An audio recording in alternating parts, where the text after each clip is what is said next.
Good evening.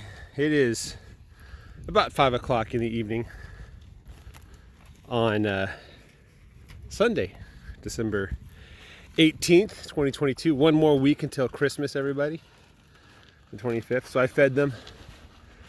I was going to look at their condition. If they had hollows that were full, you can see here the hollow's empty.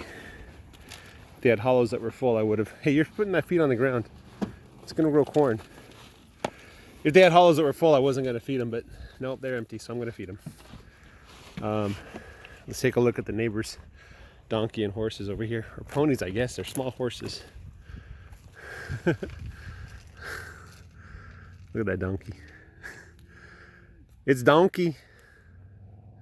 Donkey Kong. Yeah, he has a nice pond there that didn't go, it didn't run out. So anyway, let's just take a look at what they did to this pasture, this row. You can see it's pretty beat up. It's not as bad as the last row, given that it didn't really rain. Hey, number 20. I need to start getting my calves in order so I can sell them. I'm thinking I'm going to sell them before the summer, maybe in midsummer. Basically, I want to get rid of them as soon as the grass stops growing. So if you guys could all tell me like exactly what day the grass stops growing, I can make calculations on when to sell them. But this is the next row here. There's some really good grass. Let me show you this. I'm encouraged. I think that if I continue to do this system, eventually my whole pasture is going to look something like this. You see that tall grass growing there. Over here there's another big bunch of grass. So weather-wise, we have clear skies this morning. Now it's a little bit cloudy. It was freezing last night. There was frost, and it didn't really get over freezing, I would say, until about noon. That's when it started to get above freezing. And let me show you this, actually. So I think this is from the hay bale that I rolled out about a year ago. 8 months or a year ago, because I kept unrolling hay until about April. And you can see that there's some stuff going in there. I was a bit disappointed because where I unrolled the hay, it didn't really grow well. It took a while to grow. So I assumed that whatever's happening takes a while to happen with the hay. It could also just be a place where they trampled the grass, or the grass laid over because they couldn't get to it. Anyway, yeah. One of my friends who does cattle, he was talking with me at church, and he was saying that he's going to take part of his pastures. He has a lot of land. He's going to take part of his land and he's going to convert it to a hay field. And so he's getting a tractor, and then he's going to plow it up. So remember when I was talking about a couple days ago about how it's kind of foolish to plow pasture? Well, he's doing it. He wants to grow hay. I think at least for himself. I asked him if he's going to sell any of the hay he grows. And then he said, if you want cheap hay, the best time to buy cheap hay is in the early spring.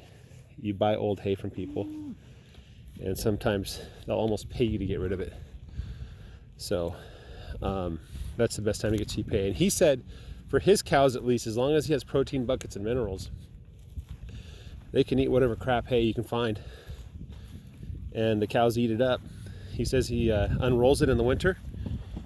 He says they like to eat off the ground in the winter when it's cold.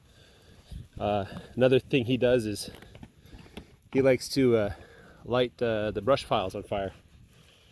And there's big logs in there, and they'll burn for days.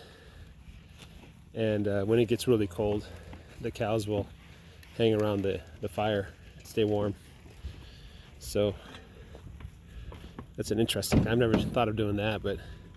And then I pointed out to him, I says, last year I had icicles on my cows, and I felt under the icicles and they were warm.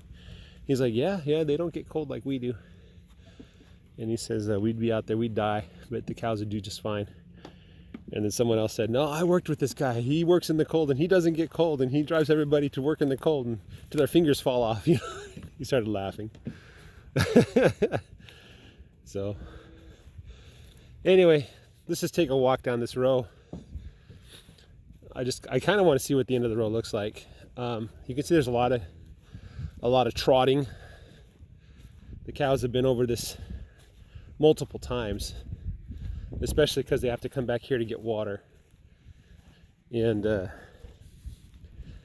it's theoretically possible to do something like bring the water down with the cows so they don't have to go back to get it. It's a lot of work, and it's not really worth the effort, I think.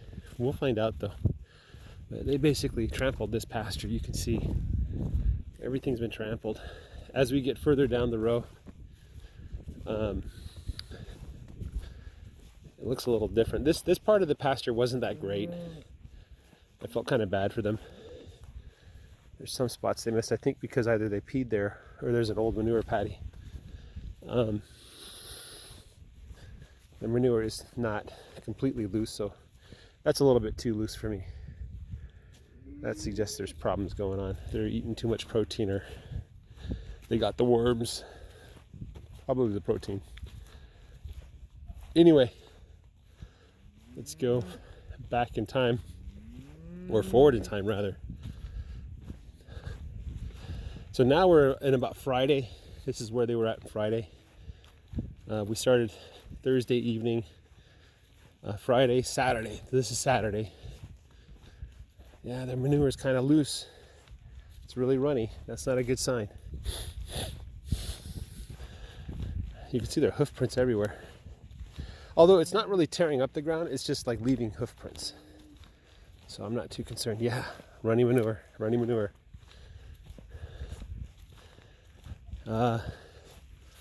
Then now we're getting to the spot that I opened it up yesterday evening. I gave them Saturday evening, Sunday morning, and Sunday evening. It was pretty good. There's lots of grass here. But I came back here and they had empty hollows, so it wasn't enough. Either they got lazy, stopped trying to eat it, or there just wasn't enough grass. And based on what I'm seeing right now, I'm going to say there wasn't enough grass for them. So maybe they're trying to catch up on missed meals. So they gorged themselves on the grass, ate everything they could. Here's another spot they kind of missed near a manure paddy, so they probably just didn't want to eat near manure. That's a good instinct. That's how you get parasites. A whole lot of diseases are caused by eating your own poo. That's why you wash your hands after you go to the toilet. That's part of the reason, at least. I like to tell people, I said, even if you don't touch anything dirty with your hands, wash your hands after you go to the toilet. Just to wash your hands a certain number of times a day. It's important to get that stuff off your hands. And you can't kill all the bacteria on your hands, and you don't want to. There's good bacteria that protects you from the bad bacteria. But when you wash your hands and you get all that dirt and grime off. Okay, they missed some spots here, but again, it looks like they're missing like certain spots. Here they didn't do so well. They probably just gave up, or they didn't know this is here. But there's a little spot it looks like they missed, but the rest of it they cleared out. Yeah, you can't even tell the difference between this week and 3.5 days ago. And I'm sure they're spying this over here and getting all greedy-eyed, for this stuff over here. I want to let this stuff sit though for the spring when the grass really starts growing. I want there to be old grass. So yeah, they ate everything and it wasn't enough for them. So I imagine it'd be a completely different story if I had a bale of hay and I unrolled it for them. So yeah, that's the story. Excuse me. Runny manure. They're eating too much green grass. Anyway, that's what it looks like. They did not touch this brown stuff at all. Cows are coming this way. They think there's something down here. They just kind of skipped this stuff. I'm surprised. I thought they'd eat more of it. You can kind of see here, they ate on this side and not the other side, but then you move over a little bit and they missed it. So I wonder if I portion this out if they would have eaten it better. You can see they're all running down here. They think that there's something for them down here.